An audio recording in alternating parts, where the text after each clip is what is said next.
ça va, on ne peut pas utiliser chaque jour une classification. On doit un petit peu s'accommoder avec une ou deux pour mieux les apprendre, mieux les connaître et mieux également les pratiquer. Il faut savoir qu'il n'y a aucune classification n'est supérieure à l'autre. Celle de Paris, elle est recommandée parce que déjà, on utilise uniquement la lumière blanche. Elle est reproductible, également simple d'utilisation. Donc c'est toujours bien de commencer par classer le polype selon la classification de Paris. Ensuite, si on n'a pas de zoom, on va sur la classification de Nice. C'est également, elle est plus simple. Et tout ça selon les habitudes bien que de chaque opérateur et de son expérience. Alors en pratique courante, est-ce qu'elle est aussi simple, cette caractérisation? Il faut savoir qu'en temps réel, la caractérisation en termes de lésions histologiques, elle reste toujours difficile. Je vous renvoie à l'étude anglaise Discard 2, publiée en 2017 dans Goethe, qui évalue la précision diagnostique dans la prédiction histologique chez des opérateurs non experts, et les résultats étaient décevants. Donc ça confirmait la nécessité encore d'améliorer les techniques ainsi que les classifications. Cette année, donc ce mois de janvier, est sorti Discard 3, donc, qui est une étude de faisabilité, une étude prospective, et qui évalue la mise en œuvre ainsi que l'assurance qualité d'une stratégie Resekin et jeter tous les polypes de moins de 10 mm. Est-ce que, en faisant ça, donc là, dans cette étude, on a essayé de chercher sur un nombre de 184 cas d'erreurs diagnostiques optiques par rapport à l'histologie, de chercher les causes d'erreurs de diagnostic optique. Et là, on a fait sortir 4 types d'erreurs diagnostiques optiques par rapport à l'histologie. Il y avait 45 cas où c'était sur le diagnostic optique des adénomes, mais en fait, c'était des polypes fistonnés. 55, c'était l'inverse. On avait à l'endoscopie un aspect de polype fistonné, mais en fait, l'histologie, c'était un adénome. Parfois, on dit que c'est un adénome, et c'était une muqueuse normale, c'était 14%. Également, on a défini un polype dentellé, donc fistonné, et en fait, c'était un polype, une muqueuse normale. Donc, c'est pas rien. 133, c'était une erreur de diagnostic optique, et les 51 erreurs restantes, c'était soit une erreur d'étude dans la pâte, ou bien de laboratoire, de la préparation de la pièce. Les conclusions de cette étude, c'est que les erreurs de diagnostic optique peuvent être liées soit à la mauvaise caractérisation donc de l'endoscopiste, soit à la classification elle-même, qui n'est pas aussi donc, parfaite, ou bien également liée également à une étude histologique incomplète. Durant cette étude, on a fait ressortir également un sous-groupe de polypes fistonnés qui fréquemment ont été pris à tort comme des adénomes. On appelle ça les pseudo-adénomes avec la classification du Nice. Et on est ressorti avec un algorithme dans cette étude on essaie un petit peu d'améliorer le diagnostic optique sur cette base.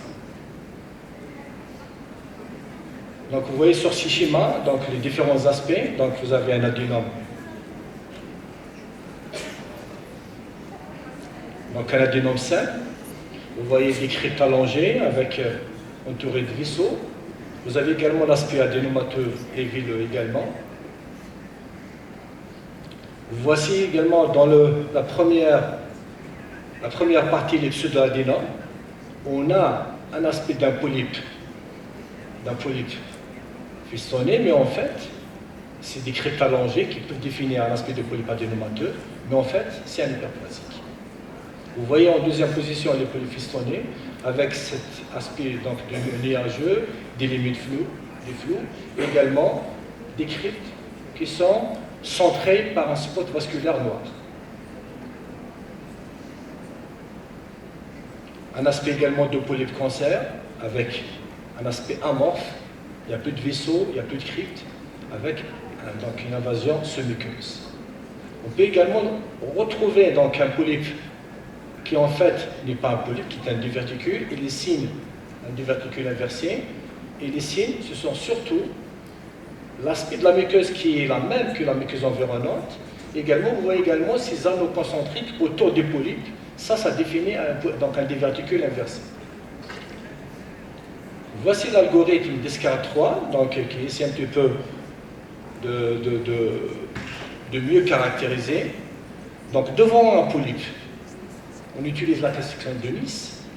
Si on a tous les critères de Nice pour définir polype hyperplasique ou adénomateux, tant mieux. Mais si les critères sont insuffisants, on doit rechercher certains signes et certains critères qui peuvent donc nous mettre dans une case ou dans une autre. Par exemple, vous avez cet aspect de signe de vallée, donc vous avez un aspect de dépression, une petite dépression au centre. Ça, c'est en faveur d'un adénome. Quand vous voyez de la fibrino, donc au sommet, ça peut être également en faveur d'un polype inflammatoire.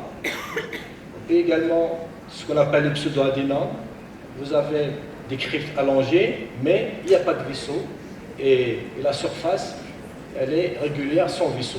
Ça, c'est le pseudo-adénome, c'est le polype donc festonné.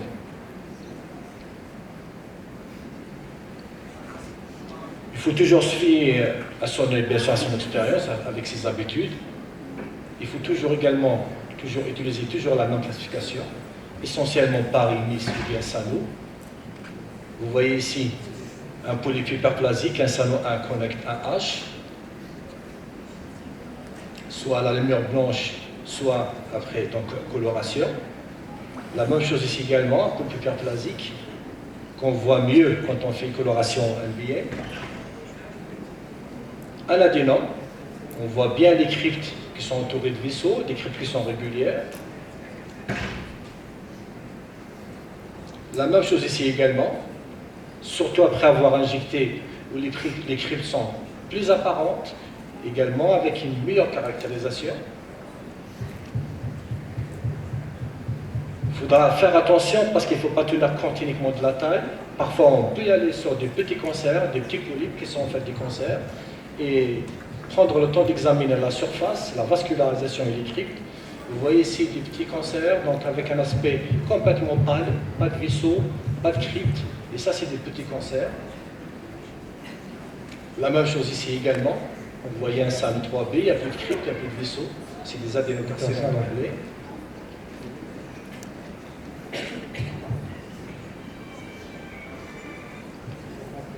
Oui, j'arrête.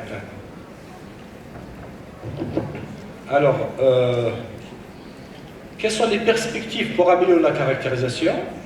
Donc, deux principaux axes de travail pour une prédiction histologique aisée. Vous avez l'endoscopie moléculaire. Quand on est devant un polype, on essaie d'asperger donc un réactif qui nous permet de mieux caractériser. Et vous avez également la caractérisation numérique automatisée, ce qu'on appelle l'intelligence artificielle, avec un logiciel. Ça nous permet de dire est-ce qu'on est sur un polype bénin ou malin. Vous avez le logiciel CADAI de Fujifilm qui s'adapte donc maintenant au processeur 7000 que vous voyez ici. Vous avez également le système Genius de Medtronic. Alors je conclus en disant que toute lésion colorectale doit minimum faire l'objet d'une description de localisation, de la taille, du relief, la classe C sur la classification de Paris. Également, doit également donner une photo dans le compte rendu endoscopique. Cette caractérisation permet de différencier un polype hyperplasique d'un adénome, de choisir la bonne technique de résection et en cas de dégénérescence, donc différencier un polype avec invasion sous-muqueux d'un polype qui est résicable. Pas de biopsie quand on voit qu'on peut résiquer. Et actuellement, la mise à disposition de l'assistance par ordinateur est un saut qualificatif vers une caractérisation optimale et d'autres précisions. Je vous remercie. Merci Ahmed pour cette communication. Caractérisation. On peut se permettre deux questions quand même. Oui, David.